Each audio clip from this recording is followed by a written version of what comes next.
콜라보루스 ESG 전문위원장 경영박사 안희준입니다. 콜라보루스 TV는 녹색 혁신 기술을 말한다 해서 ESG 전문가 기자, 녹색 혁신 기술을 선도하는 업체 대표님 모시고 녹색 혁신 기술과 생활 ESG에 대하여 이야기 나누겠습니다. ESG 학회 이사이자 콜라보루스 정석근 ESG 고문 기자님을 모셨습니다. 안녕하십니까. 반갑습니다. 정석규입니다. 싱크 닥터 정창환 대표님 오셨습니다. 반갑습니다. 정창환입니다. 쇼비즈팜 이설 대표님 모셨습니다. 네, 반갑습니다. 이설입니다. 에어크레인 이석재 대표님 모셨습니다. 예, 반갑습니다. 이석재입니다.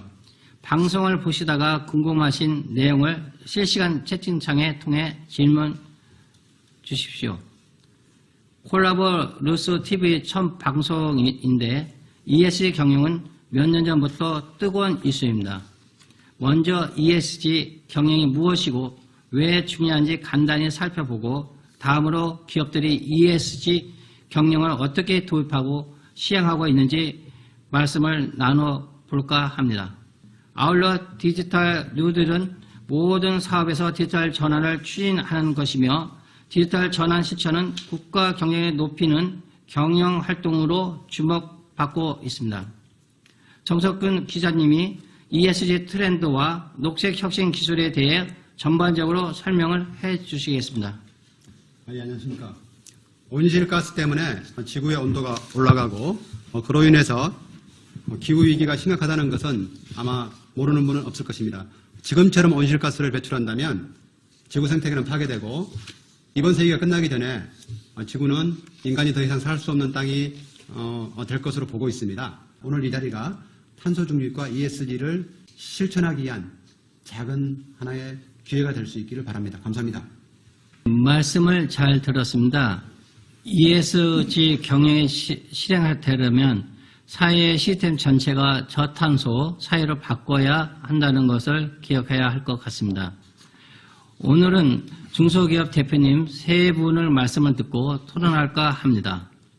점차적으로 정부나 대기업, ESG 정책을 얘기하는 자리를 갖겠습니다. 먼저 싱크 닥터 정창환 대표님이 ESG 경영 철학을 청해 듣겠습니다. 예, 최근에는 탄소 중립이나 플라스틱 등 다른 환경 이슈에 주목하는 동안에 음식물 쓰레기는 조용히 늘어나고 있는 현상입니다. 추후에는 소용량의 제품에도 투입량의 무게를 자동으로 측정하여 다량 배출 사업장에 통계 자료를 자동 수집할 수 있는 시스템을 개발, 운영할 예정입니다. 이상입니다. 네, 말씀 잘 들었습니다. 음식물 쓰레기를 구체적으로 낭비 절감과 자원으로 재활용할 수 있다는 점이 ESG 경영이라고 할 수 있습니다. 다음은 쇼비즈팜 이설 대표님께서 녹색 혁신 ICT의 기술 비전에 대해 듣겠습니다. 네, 저희 회사는 종이 사용량을 줄일 수 있는 모바일 청구서 및 간편 결제 서비스를 제공하는 플랫폼 사업을 하고 있습니다. 현재 각 기업체에서는 고객 관리 및 홍보, 요금 납부를 받기 위해 종이 청구서 발행 혹은 홍보 전단지 등을 주기적으로 발행하고 있습니다. 전국 마트, 전국 전통 재래시장, 소상공인협회, 직능인협회 등과 협업하여 광고 전단지를 없애고 모바일 전단지 및 모바일 장보기를 할 수 있도록 플랫폼 활성화에 주력할 계획입니다. 이상입니다. 네, 말씀 잘 들었습니다. 모바일 청구서나 간편 결제 서비스를 제공하는 플랫폼으로서는 종이를 줄일 수 있다는 것은 ESG 경영의 실천 사항입니다. 다음은 에어크레인 이석재 대표님 ESG 경영 철학에 대해서 한 말씀 하겠습니다. 안녕하십니까. 저는 공기는 생명이다 라고 13년간을 이야기하고 있는 주식회사 에어크레인의 대표이사 이석재입니다. COP27 유엔 총회가 열렸습니다. 그때 유엔 사무총장님으로 계신 안토니오 구테레스 총장님께서는 각국에서 참석하신 각국 대표단들에게 이런 얘기를 했습니다. 지금 우리는 지옥으로 가는 급행 열차를 타고 불기둥 속으로 지금 뛰쳐들고 있습니다. 탄소 절감은 이제 너와 나의 문제가 아닙니다. 이것은 우리들의 지금 소명입니다. 지금 이 방송을 보고 있는 여러분들도 탄소 배출 저감에 대해서 모두 다 한번 생각해서 절감하는 방법을 반드시 찾아서 실행을 해야 됩니다. 이상입니다. 네, 말씀 잘 들었습니다. 기후변화와 온실가스 배출 기후변화의 대응과 배출가스에 감소시켜 실현하고 있다는 것이 ES 경영의 사례로 들었습니다. 싱크닥터의 정 대표님께 좀 궁금한 게 음식물을 처리하려면 아파트 같은 데서 처리할 수 있고 아니면 한 군데로 모아서 처리할 수 있는데 그 어떤 게 더 효율적이라고 생각하십니까? 네, 좋은 질문해 주셨고요. 처리 방법은 발생원에서 처리하는 것이 가장 효율적입니다. 네. 발생된 것도 문제가 되겠지만은 그것을 후 처리를 하기 위해서 수집, 운반, 처리하는 과정에 약 7회에서 8차 정도의 공정이 들어가는데 추가적으로 또 탄소가 발생되는 것입니다. 다음 또 궁금한 사항 있으면 말씀해 주십시오. 지금 전자결제 이 부분이 어떤 보급되는 데 있어서 무슨 개인정보라든가 이런 것들 때문에 혹시 장애를 받거나 그런 건 없나요? 네, 없습니다. 사실 저희 이제 대한민국 한국이라는 곳은 어느 나라보다 IT의 강국이며 금융권에 대한 부분에 보안이라든지 이런 부분이 철저합니다. 네. 그런 부분은 전혀 문제가 없습니다. 해외 시장에 혹시 진출하고 네, 저희도 계획이 있습니다. 저희 1차적인 부분은 현재 저희 나라 또한 ESG의 경영의 실천의 일환으로 종이 청구서 발행 혹은 이제 그 광고 전단지 이런 부분들이 아직도 무분별하게 일회성으로 사용하고 폐기 처분되고 있는 입장이다 보니 이제 우리나라 현재적인 부분의 1차 도입을 보급화를 시키고 난 이후에 세계적인 부분이 ESG가 지금 현재 이슈하잖아요.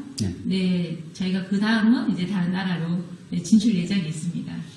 ESG의 구글에 보면은 우리가 검색을 5억 정도를 검색했다는 걸 알 수 있고요.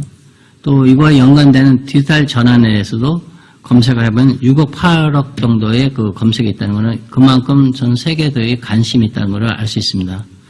이제 일단 우리가 1차적으로 탄소를 줄이는 거, 네. 기존 시스템의 탄소를 줄이는 방법이 있고, 아니면 이제 앞으로 새로운 차들은 이제 전기차나 수소차로 바꾸자고 하잖아요. 네. 그런 면에서 실제적으로 그러면 이 매연 저감을 하면은 어느 정도나 효과가 있다고 기대를 하십니까?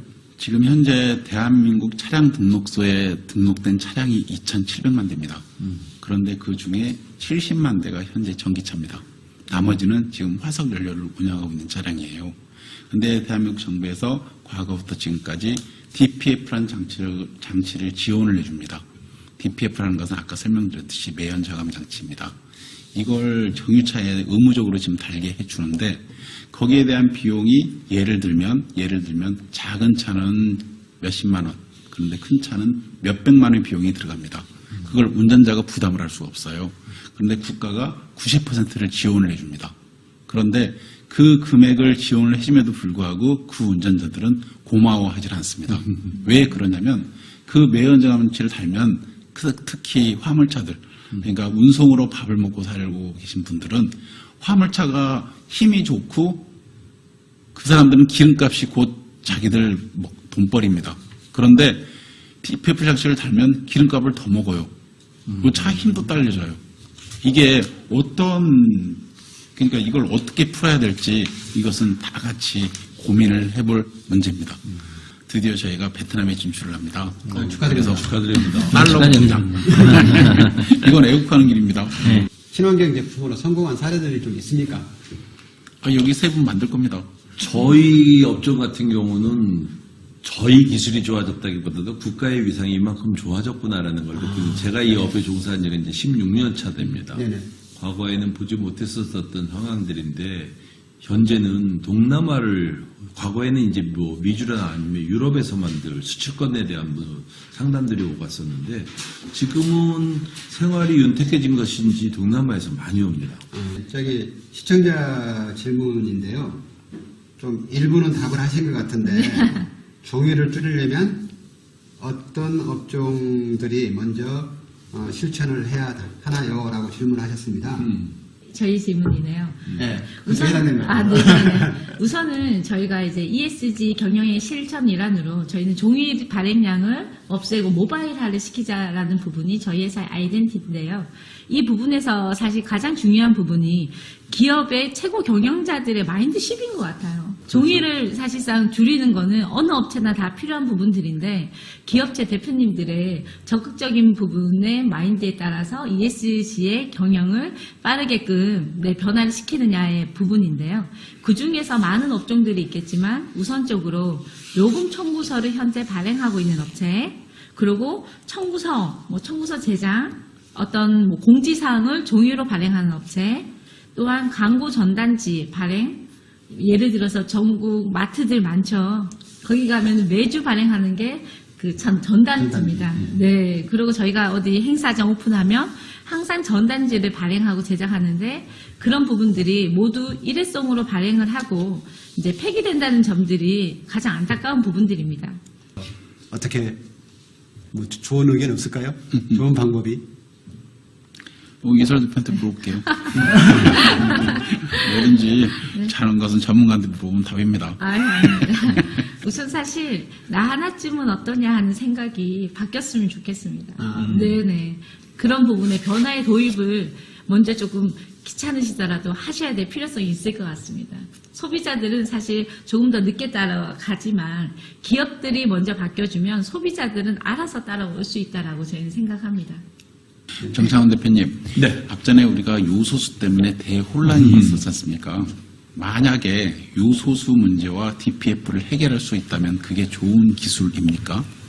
어마어마하겠죠. 그죠? 네. 그렇게 우리 대한민국에서는 할 수가 있습니다. 그러시겠네요. 그게 우리가 몸으로 와 닿는 탄소 기후위기 문제입니다. 근데 그런 문제를 우리가 모두 다 참가를 이제 해야 됩니다. 알아야 됩니다.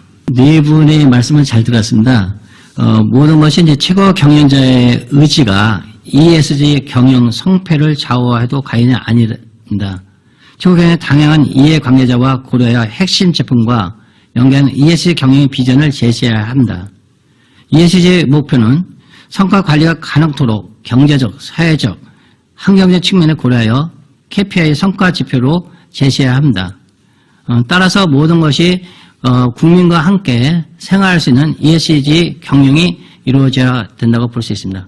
이분의 말씀은 잘 들었습니다. 이상으로 아니, 잠시만요. 네. 가장 중요한 얘기가 빠졌습니다. 네, 말씀하세요. 우리 시청자들 구독, 좋아요 꼭 눌러주세요. 네, 그렇습니다. 네. 오늘 말씀 감사합니다. 콜라보 뉴스 TV에서는 앞으로도 ESG 전문가와 ESG 선도 기업 대표님을 모시고 ESG 경영의 좌표가 될 사례와 정보를 실시간으로 소통하며 공유해 나갈 것입니다. 아까 말씀드린 알람, 구독 잊지 마세요. 따뜻한 관심과 신청을 부탁드립니다. 감사합니다. 수고하셨습니다. 네, 감사합니다.